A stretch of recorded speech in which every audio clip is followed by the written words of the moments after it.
Tudo bom, gente? Então, aqui a gente vai dar continuidade, né? O próximo filo que a gente vai ver é o filo quinidário. Ele é um filo simples, semelhante às esponjas, porém ela vai ter uma primeira evolução, vai ter uma particularidade que vai ser o primeiro grupo a apresentar uma boca, tá? Então, vai ser o primeiro grupo mais evoluído após as esponjas. Como a gente viu, as esponjas são organismos simples, que não possuem tecidos diferenciados, não possuem estruturas como, por exemplo, a boca, ânus, braços, membros, não possuem, é um organismo muito simples. E aí, em questão evolutiva, os quinidários já vão possuir essa diferença. Então, o que torna diferente, mais evoluídos os quinidários, vão ser a presença da boca, que a gente vai ver mais na frente. E aí, a gente vai ter que entender que os quinidários são exclusivamente aquáticos, todos eles vivem na água, igualzinho às esponjas. Todos eles vivem na água. E só com exceção, né, das esponjas, por exemplo, eles vão ser todos, eles vão ser alguns fixos, alguns são fixos, outros são livres. Então, a gente vai estudar que, diferente das esponjas, algumas espécies de quinidários vão poder se locomover. Elas vão se movimentar na água do mar, na água doce, de forma espontânea. E outras espécies não, vão ser como as esponjas, presas a um substrato. Então, a gente vai precisar ver que aquelas estruturas que vão ser fixas a um substrato, a gente vai denominar elas de pólipos, tá? As presas, as fixas a um substrato, a gente chama de pólipos. E as que vão ter vida livre, vão viver livres no ambiente aquático, elas vão ser chamadas de medusa. E aí, a gente pode se mostrar até um exemplo, ó, por exemplo, que a gente chama de caravela. Uma caravela dessa, né, que vive, é comum encontrar ela na areia da praia. Então, essa estrutura, ela é de vida livre. E ela tem um nome popular de caravela. E alguns exemplos de quinidários, a gente tem caravela, água-viva, a gente tem as hidras, a gente tem anêmonas do mar. E aí, a gente vai ver, quando vocês forem estudando o livro, vocês vão conhecendo quais são aquelas fixas e quais são as de vida livre, aquelas que andam naturalmente. Então, quando a gente vem pra cá, a gente vai ver como é a estrutura desses animais. Então, como é a estrutura desses animais? As fixas, elas vão possuir a boca direcionada para cima. Então, o número 1 aqui é a boca. Então, a porta de entrada, por onde vai entrar o alimento e por onde também vai sair até as certas excretas, vai ser por a boca. Nos pólipos estão com ela direcionada para cima. E a boca sempre vai ser arrodeada, vai ser sempre circulada por tentáculos, né? Esses braços que caracterizam os quinidários, né? Ó, os quinidários possuem tentáculos e esses tentáculos vão sempre estar ao redor da boca. Então, quando eles pegam uma presa, esses tentáculos direcionam até a boca e assim o animal consegue se alimentar. Já no caso dos animais de vida livre, como as medusas, a boca vai ser direcionada para baixo, tá bom?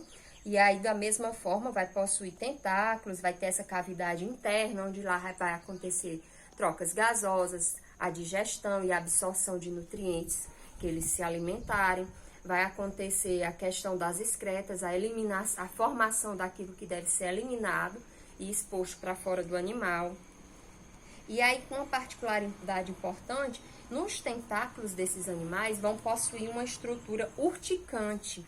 A estrutura urticante que a gente vai denominar de quinidócitos. Esse nome é muito importante, guarde para vocês. Quinidócitos são como se fossem assim, espinhos que ficam dentro do tentáculo. Veja que ele fica dentro da pele desses animais. E no momento que eles se sentem ameaçados ou no momento que eles querem capturar uma presa, eles começam a lançar esse espinho para fora. E aí, ele começa a lançar esse espinho para fora dessa maneira. Veja que ele começa a crescer devagarzinho, vai passando até que ele se lança todinho. E na ponta desse tentáculo, na ponta desse espinho, na ponta desse quinidócito vão ser células urticantes. Urticantes como, pessoal? Porque vão queimar tudo aquilo que tocarem. Então, muitas vezes tem banhistas que estão na praia e tem acidentes com esses animais, porque como eles andam leves e fluidos na água, a maré traz eles para a areia. E aí os banhistas estão ali, né, naquela proximidade com a areia, e aí a água viva ou a caravela aprega no corpo de um banhista, por exemplo. E aí esse banhista pode ser até queimado por conta disso, porque quando ela trisca, ela vai tratar de se defender. Então ela vai agarrar aquele organismo, aquele material que eles tocarem e lançar para fora todos os quinidócitos. E aí não é um, não é dois, não são três, são vários quinidócitos. E aí esses quinidócitos vão causar queimaduras nas pessoas, tá? E aí vocês fazem uma leitura, muito importante que vocês leiam com atenção todas essas questões, né, do quinidócito, da estrutura dos quinidários. E aí, dando continuidade, a gente vai falar a respeito da reprodução. Então, a reprodução desses animais agora vão ter três. Vão ser três tipos de reprodução. Reprodução sexuada, que é a mais simples. Como ela acontece?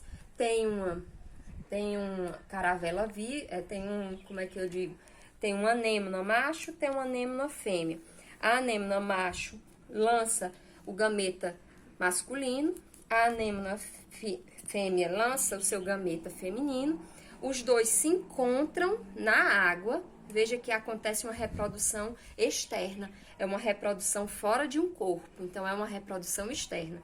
Os dois animais, o macho e a fêmea, lançam seus gametas na água, eles se encontram, se fecundam, formam o zigoto, vão formando um embrião e geram uma larvazinha.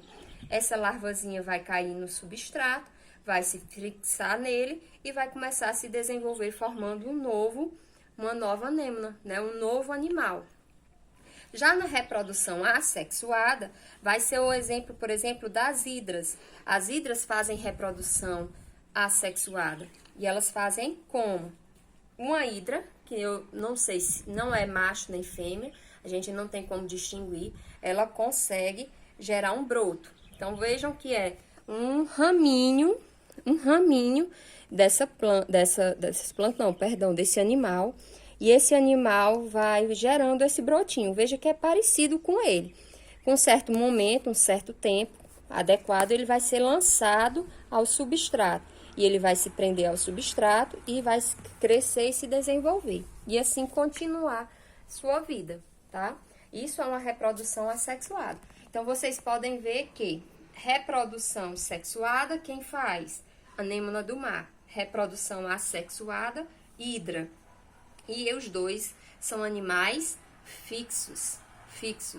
Agora vai existir uma terceira forma de reprodução, que é a reprodução por alternância de geração. Essa reprodução por alternância de geração, ela requer um pouco mais de atenção. Vocês analisem com muito cuidado as informações que mostram na figura. Porque o que é que está dizendo aqui, ó? Num primeiro momento vai existir, por exemplo, algumas espécies de hidra, algumas espécies, tá bom? Algumas espécies de hidra vão formar um broto. E esse brotinho vai formar, né? Veja que é um pólipo, é um animal fixo. Ele vai formar um broto. Quando ele forma esse broto, que ele lança esse broto na água, ele não vai cair na água, ele não vai cair no substrato e se fixar lá e se desenvolver gerando uma nova hidra, um novo pólipo. Não é isso. Nesse caso, essa espécie vai lançar o broto e ele vai ganhar o fluxo da água. Ele vai entrar na onda, ele vai ser levado pelas ondas do mar, pela correnteza da água. Ele vai ser um animal de vida livre.